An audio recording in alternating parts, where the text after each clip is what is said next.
सरकारी स्कूल बोलते ही सबसे पहले आपके दिमाग में क्या पिक्चर आती है? टूटी फूटी बिल्डिंग, गरीबों के बच्चे या फिर टीचिंग के नाम पर खाली क्लासेस। और सैडली यही है इंडिया के गवर्नमेंट स्कूल्स की सच्चाई। मेरा तो प्राइवेट स्कूल था, गवर्नमेंट से भी खराब। और ये बात मैं आज इसीलिए कर रहा हूँ, गवर्नमेंट स्कूल की रियलिटी और रियल इशू को दिखाने वाली एक अमेज़न प्राइम पर सीरीज है, माइंड ब्लोइंग सीरीज है, जिसका नाम है आदर्श बाल विद्यालय। कहते हैं कीचड़ में कमल खिलता है, और आज हम खड़े हैं ऐसे ही बदबूदार कीचड़ में। यह है आदर्श बाल विद्यालय। इस शो को माइंड ब्लोइंग बनाने के पीछे कुछ कमाल के लोग हैं, जिनमें से एक है विश्वपति सरकार, जिन्होंने टीवीएफ में क्रिएटिव डायरेक्शन की है और अपने अंडर काफी अच्छे शोज लिखे भी हैं और बनाए भी हैं। और दूसरे है समीर सक्सेना, जिन्होंने काला पानी जैसा शो लिखा और डायरेक्ट किया है। और इस सीरीज के ट्रीटमेंट और रियलिटी अप्रोच से आपको समझ आ जाएगा कि हाँ, ये टीवीएफ वाला फील तो आ रहा है इसमें। वुमेन्स डे की तरह लड़कों को भी अपना खुद का डे चाहिए, लॉन्डे।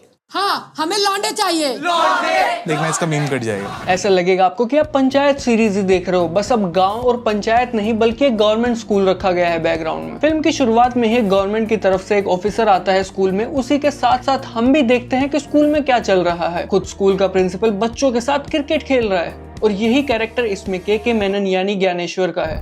चुप! अपने हेडमास्टर को बुलाओ। Sir, Dnyaneshwar Tripathi, 49 not out sir.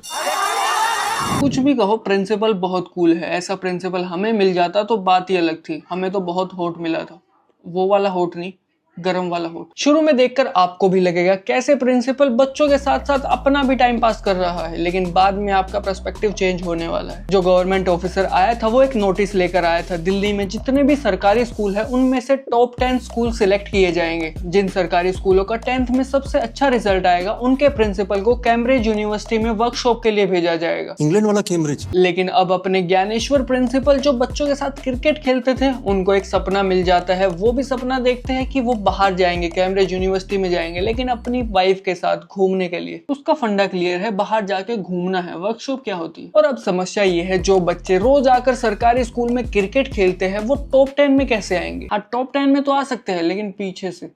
Who's the father of genetics? Ma'am, ये तो जेनेटिक्स की माँ ही बता सकती है ना। और यहीं से ज्ञानेश्वर के ज्ञान चक्षु खुलते हैं और वो अपने बच्चों और टीचर्स के ऊपर काम करना शुरू करता है। और वहीं से सीरीज हर एपिसोड में रियलिस्टिक ग्राउंड से जुड़ी हुई प्रॉब्लम्स को दिखाती है, जो सच में एग्जिस्ट भी करती है। जैसे टीचर्स के लिए एक वाटर कूलर भी नहीं है स्कूल में। और यही चीज ये show over the top satire comedy के साथ दिखाता है। हमें तो हंसी आएगी उस सिचुएशन पर, लेकिन उनको हंसी नहीं आएगी जिनके साथ असली में रियल लाइफ में ये हो रहा है, जिन टीचर्स के साथ हो रहा है। और यही मेकर्स का कमाल एग्जीक्यूशन है, जहां हम हंसते हंसते अपने इंडिया के सरकारी स्कूल्स की बुरी हालत देख जाते हैं। जहां कैसे एक मिड डे मील में खीर बच्चों को मोटिवेट करती है स्कूल आने के लिए। आदर्श बाल विद्यालय के बच्चों को सिर्फ अपने स्कूल में एक ही चीज पर गर्व होता है, वो है खीर, कि उनकी खीर सबसे बेस्ट बनती है पूरे दिल्ली के सरकारी स्कूल्स में। और वही खीर सिर्फ बच्चों के लिए नहीं, उनके पेरेंट्स, उनके रिलेटिव, चाचा फूफा के लिए भी पैक होकर जाती है। और फिर इन गरीब बच्चों के पेरेंट्स का भी माइंडसेट दिखाती है, कैसे वो स्कूल नहीं भेजते सिर्फ इसीलिए ताकि वो फैक्ट्री में भेज पाए काम करवाने के लिए, किसी ठेले पर लगा पाए, ताकि कम से कम वो पैसे तो कमाए। उनको ऐसा लगता है एजुकेशन के बाद भी तो पैसा ही कमाना है, तो पहले ही कमा ले, एजुकेशन का क्या फायदा। उनको क्या, बहुत है इंडिया में जिनको ऐसा लगता है। फिर जो एनजीओ के लिए बच्चों के लिए काउंसलर भेजा गया था, वो उन पेरेंट्स को समझाता है कि एजुकेशन क्यों जरूरी है, अपने राइट्स के लिए, एक अच्छा इंसान बनने के लिए और एक बेटर सोसाइटी बनाने के लिए एजुकेशन बहुत जरूरी है। अच्छा भविष्य पाने का सिर्फ एक ही रास्ता है, अच्छी शिक्षा। यहाँ पर आंसू आने चाहिए। सीरीज में एक पैटर्न दिखता है जो सेम पंचायत जैसा लगता है। जैसे सचिव जी भी बाहर से अपॉइंट होकर आए थे एक न्यूट्रल साइड को रिप्रेजेंट करने, और वैसे ही इस सीरीज में भी मुकुल कस्तूरिया को भी एनजीओ की तरफ से भेजा गया है बच्चों को काउंसलिंग करने के लिए। वहीं से उसकी सैलरी आती है और वो अपनी एक न्यूट्रल साइड रखे स्कूल में। वहाँ पे वो सबसे सेंसिबल है, अपनी अलग एबिलिटी है उसकी प्रॉब्लम सोल्व करने की, जैसे सचिव जी की थी वहाँ पंचायत में। सर, इनसे पूछो बड़े होके क्या बनोगे, तो कोई कहता है राइडर, कोई कहता है प्रोवाइडर।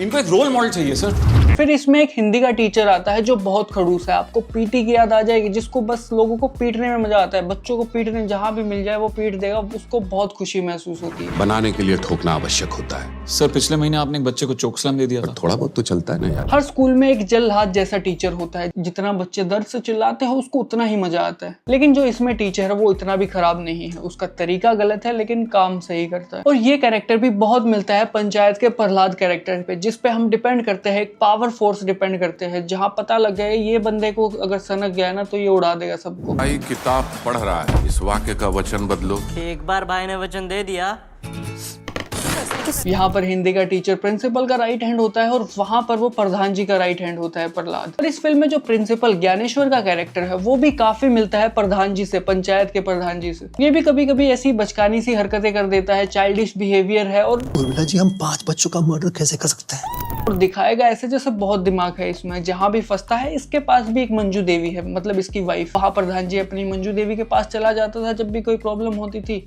यहाँ पर ये चला जाता है। लगता है धर्म संकट में सबको अपनी वाइफ याद आती है। अब आप सोच रहे होगे सारे कैरेक्टर तो मिलवा दिए हैं मैंने पंचायत से, विकास का कैरेक्टर कहाँ है? विकास का कैरेक्टर भी है जो इसमें इंग्लिश का टीचर है जिसको डिसलेक्सिया है, वो पूरा मिलता है विकास के कैरेक्टर से। आदर्श बाल विद्यालय के कैरेक्टर्स की कोर पर्सनैलिटी बहुत सिमिलर लगती है पंचायत सीरीज से, लेकिन ह्यूमर और पंचेस में मैं इसको ऊपर रखूंगा क्योंकि ये ओवर द टॉप है। पंचायत थोड़ी ग्राउंडेड रहने की कोशिश करती है, ये खुलकर ओवर द टॉप रहती है। अब एक भविष्य के साथ फोटो। ये भविष्य का डायपर बदलो, हक दिया इसने। सीरीज दिखाती है कि कैसे प्रिंसिपल अपने पर्सनल लालच के चक्कर में स्कूल की बहुत बड़ी प्रॉब्लम सॉल्व कर देता है जो पिछले 10-20 साल में भी नहीं हुई होगी। सरकारी स्कूल में चीजें काफी बदल गई हैं। Sukhiram present, Suhasini madam present और सांगवा सर भी प्रेजेंट। मैं बता रहा हूँ ये सीरीज हर सेकंड में आपको ह्यूमर से, अपनी पैरोडी से, रियल कैरेक्टर इंस्पिरेशन से इतने मजे देने वाली है। सच में मुझे तो बहुत अच्छा लगा है। ये शो 24 जुलाई को आया था। ये अभी भी टॉप 3 की लिस्ट में है अमेजोन प्राइम में। Study hard friends.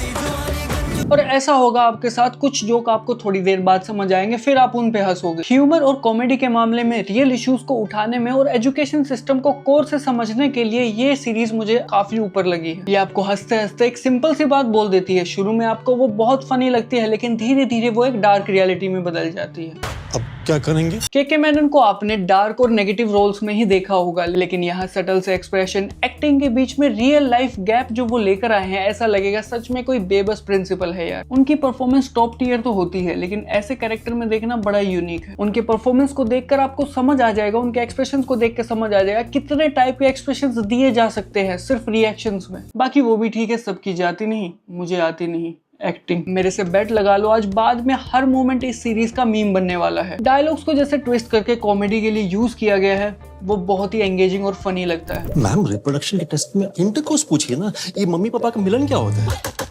Editing, direction, music भी ह्यूमर को 5 लेवल और ऊपर ले जाते हैं। टीवीएफ की सीरीज में एक कॉमन सा मोमेंट होता है जहां मेन कैरेक्टर बहुत ह्यूमिलिएट होता है पॉलिटिशियन से, किसी अनपढ़ लोग से जो उसकी पोजीशन से ऊपर है। उस कैरेक्टर की बेइज्जती होती है तो डायरेक्ट लगता है कि हमारी बेइज्जती हो रही है और जानबूझकर टीवीएफ वाले उस मोमेंट को और बढ़ाते रहते हैं, उस गुस्से को और बढ़ाते रहते हैं, हमारे अंदर भी और कैरेक्टर के अंदर भी। और एक टाइम पर आके वो गुस्सा ऐसा फूटता है, सिर्फ एक थप्पड़ भी ऐसा फील करवा देता है जो कमर्शियल फिल्मों के हीरो अपने बदले में गोली चलाने पर भी महसूस नहीं करा पाते। मतलब वो तमाचा ऐसा लगता है जैसे हमारी पर्सनल विन हुई है। जो कमर्शियल फिल्मों में हीरो बड़े बड़े वेपन्स यूज करता है अपने बदले में 100 लोगों को अकेला ही पीट देता है, वहाँ टीवीएफ का सिर्फ एक थप्पड़ सुनामी जैसा फील होता है। पंचायत का इलेक्शन आने वाला है, सहानुभूति तो चाहिए, तो खुद ही चलवा लिया हो अपने ऊपर गोली। का भरोसा सही में चलवा लियो, थोड़ा कपटी आदमी तो है।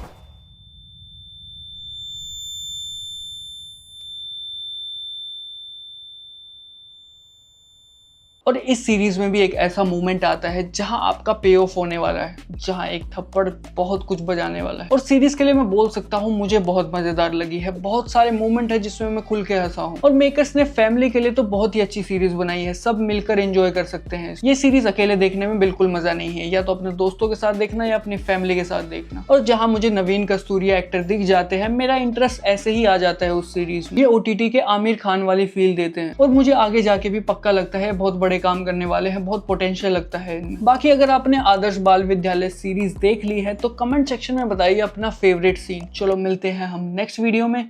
सिनेमा को लाइफ के चश्मे से देखने के लिए स्टे सिनेमोहितिक।